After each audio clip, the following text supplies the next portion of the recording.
Last week, we showed you how Louisiana's Sicilian Italian-American immigrants escaped the unforgiving fields of their homeland to fulfill the American dream right here in Louisiana. This week, Suzanne Ferrara shows us the present-day farm life of their descendants who are remembering from whence they came. How's it taste? Real good.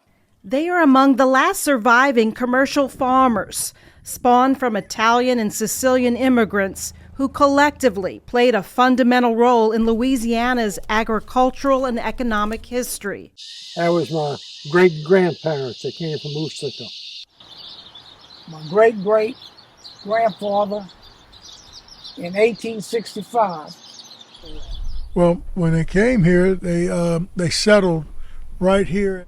That was my grandpa Jake and my grandmother Lena, my great-grandparents. Quite ready, but I'm gonna cut. At their agricultural pinnacle, there were hundreds of Italian Sicilian farmers thriving throughout Louisiana, the product of tens of thousands of immigrants that landed in the Bayou State, primarily between the late 19th and early 20th centuries. They had about, like I said, around 35 farmers just in St. Bernard. And they supplied everyone with their quality produce that was in high demand. Cabbage, cauliflower, broccoli, mustard, turnips, beets, carrots. They grew everything. They had mule and wagon. That's the only way they can get to New Orleans to the French market. All the old farmers around. Might have had 4 or 5 in this pile, 1 or 5 in that pile. I don't know nothing about that, but they were talking all Italian. My grandfather would go to the French market, and he would sell his product, his produce, and then my grandmother would be at home washing the greens and packing the cabbage and doing all that work, and he'd get a little sleep and go back the next night.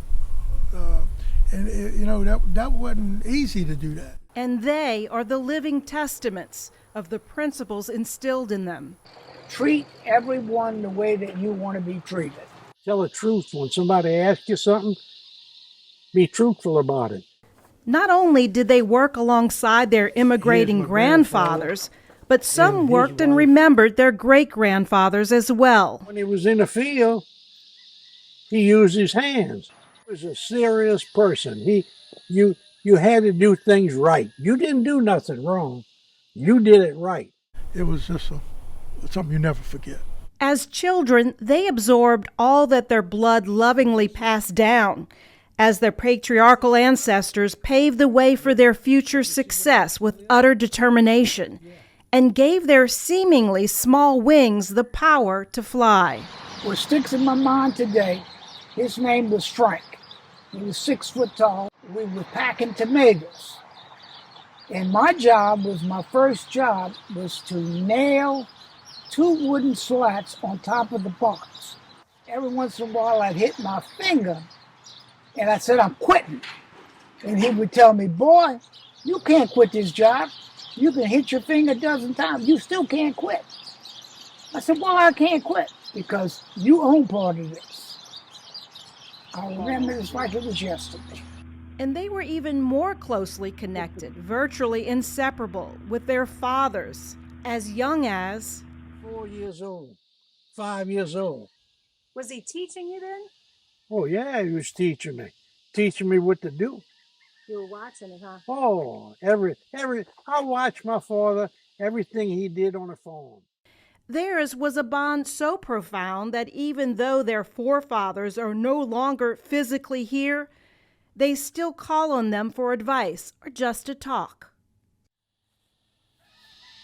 I get out there halfway in the field.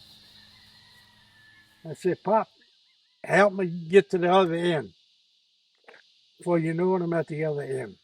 The success of their farming businesses are perhaps evidence that this genetic skill set powered from the mother country emphatically lives inside their core. And out of 10,000 seeds, we might lose two or three seeds. So you have to know what you're doing to plant 10,000 seeds and lose too. They hold agricultural secrets like a guarded Sicilian Italian recipe, formulated from their distinctive know-how, or their intelligentsia, as they call it. And what's that secret that you and your dad came up with to Can't make? tell you. What was it for? It was to make the plant grow and have a good taste. These agricultural combinations are like magic formulas, methods ripened on Louisiana soil, perpetuating their immigrating forefathers' fortuna in America. I own to the 40 Orphan, which is from the center of the highway to the 40 Orphan is 3.5 miles deep. I own that.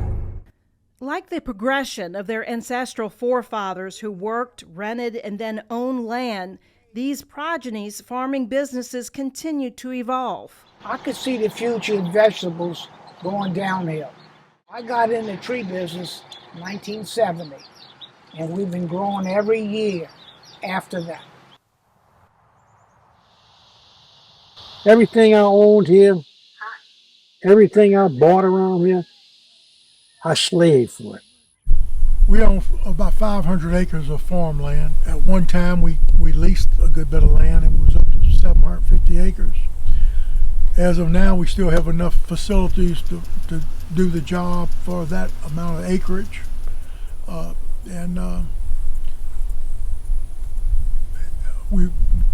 It all come by just extremely hard work. 21st century agricultural ingenuity is on their side.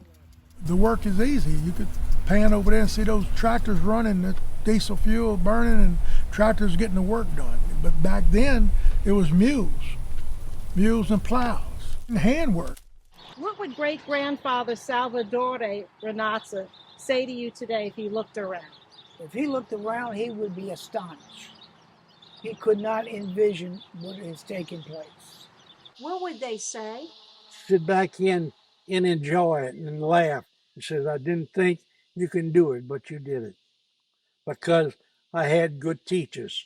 If they looking down on this, and I think they would be just amazed of the accomplishments and the way everything changed from the way they worked and the way we work. And I just think they would be very proud of their name. Next week, we'll show you the challenges they face in order to maintain that American dream. Now, Suzanne, what touched you about this? Johnny Gallo talking about honesty and integrity when they'd go down to the French market and people just bought that produce sight unseen, wouldn't even open the box. Those suppliers were none other than my grandfather, Paulo Ferrara, and that's why he had so much pride. Now I understand that even more so. Awesome. Thank you so much. We look forward to the next part. Thank y'all so much.